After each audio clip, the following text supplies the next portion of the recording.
mahkota di tengah badai, epos Raja Norodom Sihanouk.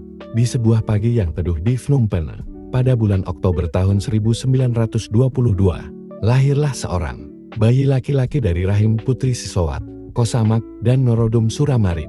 Anak itu kecil, mungil, namun matanya menyimpan percikan kebijaksanaan yang belum waktunya. Ia diberi nama Norodom Sihanouk, nama yang kelak menggema tak hanya di tanah Kamboja, namun juga di seantero dunia sebagai lambang liku-liku sejarah, diplomasi, dan cinta tanah air yang tak tergoyahkan. Bab 1. Anak istana yang sunyi, tumbuh di tengah kemegahan istana kerajaan. Kecil Sihanouk bukanlah anak yang bahagia sepenuhnya. Ia belajar seni musik dan bela diri, tetapi yang paling dicintainya adalah drama, film, dan nyanyian. Di balik senyumnya yang manis, tersembunyi beban besar. Ia ditakdirkan untuk menjadi raja. Tahun 1941, dunia diguncang Perang Dunia Kedua. Saat itu, Kamboja masih dalam cengkeraman penjajahan Prancis. Tanpa diduga, dalam usia yang baru menginjak 19 tahun, Norodom Sihanouk dinobatkan menjadi Raja Kamboja oleh pihak kolonial Prancis. Banyak yang menganggapnya hanya boneka muda, mudah dikendalikan, dan tidak berpengalaman. Namun mereka salah besar. Bab 2. Raja yang membebaskan. Dalam diam, Sihanouk mengasah ketajaman politiknya. Ia belajar dari penjajah, mempelajari permainan diplomasi, dan mulai bermimpi tentang kemerdekaan tanah air. Ia menyadari, kekuasaan bukanlah soal mahkota di kepala, tetapi kemampuan membaca zaman dan memimpin rakyat. Pada tahun-tahun setelah perang, Sihanouk memanfaatkan perang dingin yang melanda dunia. Ia memainkan kekuatan besar satu sama lain, Prancis, Amerika, Uni Soviet, dan Tiongkok. Tahun 1953, ia membuat langkah dramatis. Ia turun tahta demi menjadi pejuang kemerdekaan, membentuk gerakan Sangkum Riasternium, dan menekan Prancis untuk memberikan kemerdekaan penuh bagi Kamboja. Dan ia berhasil. Pada tanggal 9 November tahun 1953, Kamboja merdeka. Norodom Sihanouk bukan lagi raja secara formal, tetapi ia kini menjadi bapak bangsa, seorang pemimpin sejati yang membawa tanah kelahirannya ke kedaulatan. Bab 3. Penari di tali tipis. Tahun-tahun berikutnya, Sihanouk menjabat sebagai Perdana Menteri, kepala negara, dan simbol persatuan nasional. Ia bukan hanya politisi, tetapi juga seniman. Ia membuat film, menulis lagu, dan tampil di depan publik dengan gaya flamboyan yang memesona. Ia membangun sekolah, rumah sakit, dan mempromosikan kebudayaan Khmer di pentas dunia. Namun dunia tak tinggal diam. Perang Vietnam berkecamuk, dan Kamboja berada di tengah pusaran. Sihanouk mencoba menari di tali tipis, netral dalam kata, namun terseret dalam kenyataan. Ketika Amerika Serikat menjatuhkan bom di wilayah timur Kamboja, ketika kelompok Khmer Merah mulai tumbuh dalam bayang-bayang, Sihanouk mendapati tahtanya terancam. Tahun 1970, ia digulingkan dalam kudeta oleh Jenderal Lon Non. Sihanouk melarikan diri ke Beijing dan Pyongyang, dan dengan terpaksa, ia menjalin aliansi dengan Khmer Merah pilihan yang kelak membuatnya menyesal. Bab 4. Kegelapan dan pengasingan. Saat Khmer Merah berkuasa dan membawa genosida, Sihanouk menjadi tahanan dalam istananya. Sendiri di Phnom Penh, ia melihat negerinya hancur, rakyatnya dibantai, dan masa depan Kamboja nyaris punah. Setelah Khmer Merah tumbang oleh invasi Vietnam, Sihanouk kembali berjuang dari luar negeri. Ia menjadi suara di pengasingan, memperjuangkan legitimasi dan masa depan bangsanya. Tahun-tahun berlalu dengan perundingan dan penderitaan, tapi Sihanouk, si raja yang tak pernah benar-benar pergi, tetap bertahan. Bab 5. Mahkota kembali. Tahun 1993, dunia berubah. Perjanjian Damai Paris membuka jalan bagi pemilu, PBB, dan ketika rakyat Kamboja memilih masa depan mereka, nama Norodom Sihanouk kembali berkumandang. Ia dinobatkan kembali sebagai Raja Kamboja. Di usianya yang telah senja, Sihanouk memimpin dengan lebih banyak hikmah, lebih banyak doa, dan lebih sedikit ambisi. Ia menjadi lambang persatuan, penjaga perdamaian, dan penutur masa lalu. Namun kesehatannya mulai menurun. Ia mengidap penyakit kronis dan harus bolak-balik ke Beijing untuk berobat. Pada tahun 2004, ia turun tahta untuk terakhir kalinya dan menyerahkan mahkota kepada putranya, Norodom Sihamoni. Bab 6. Keabadian dalam ingatan. Pada tanggal 15 Oktober tahun 2012, Norodom Sihanouk wafat di Beijing. jauh dari tanah kelahirannya, namun dekat dengan hati rakyatnya. Dunia berkabung, tangisan menyelimuti istana dan desa-desa.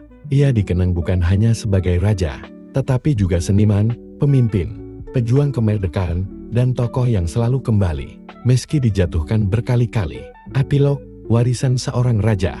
Sihanouk menulis sejarah bukan dengan pedang, tetapi dengan pena, film, pidato, dan keteguhan hati. Ia bukan tokoh tanpa celah, tetapi manusia yang tumbuh, jatuh, dan bangkit bersama negerinya.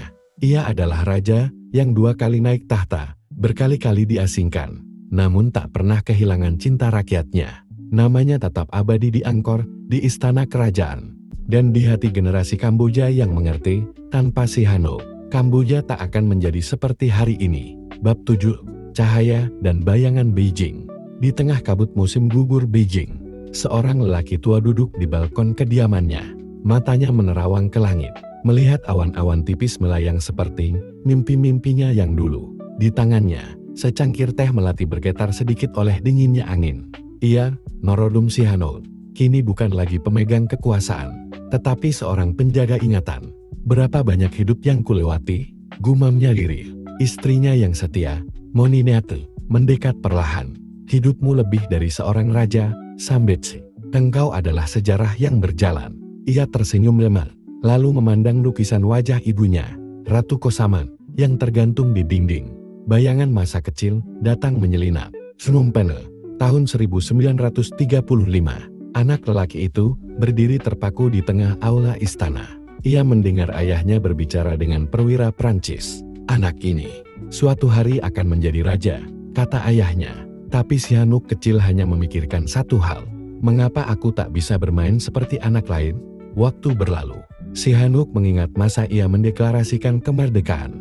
Berdiri gagah di depan monumen kemerdekaan. Lalu tahun-tahun getir, ketika ia ditinggalkan para jenderalnya. Ketika ia harus menyaksikan rakyatnya dijadikan alat politik oleh kekuatan asing. Kadang, menjadi raja berarti tak punya tempat berpijak dimanapun. Tulisnya dalam buku hariannya tahun 1985.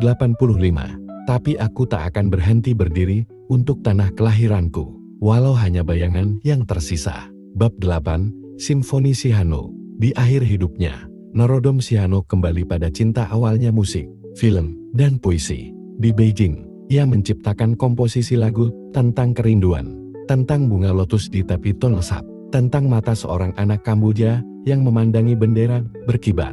Ia menyutradarai film terakhirnya dalam diam. Film itu sederhana tentang seorang raja tua yang pulang ke tanah airnya dan berjalan di tengah pasar.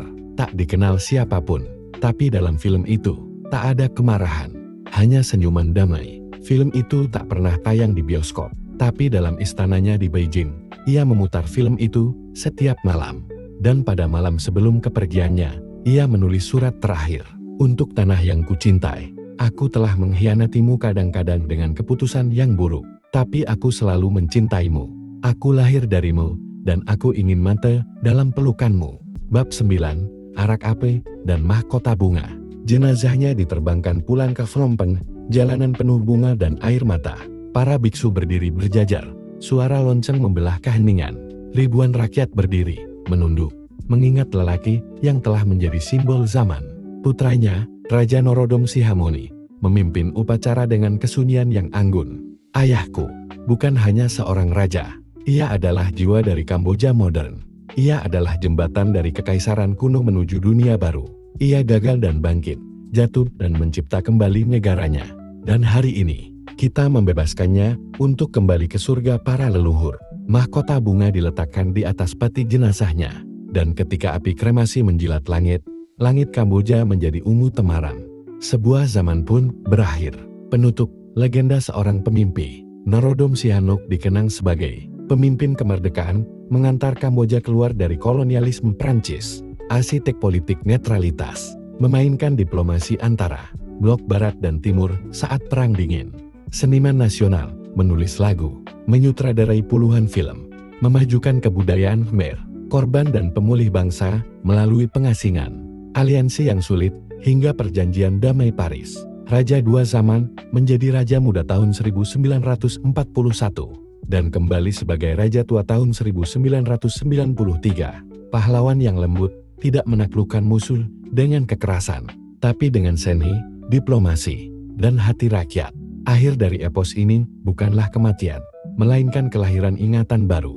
Raja Norodom Sihanouk tetap hidup dalam nyanyian rakyat, dalam film-film hitam putihnya, dan dalam cerita-cerita yang akan terus diceritakan seperti ini.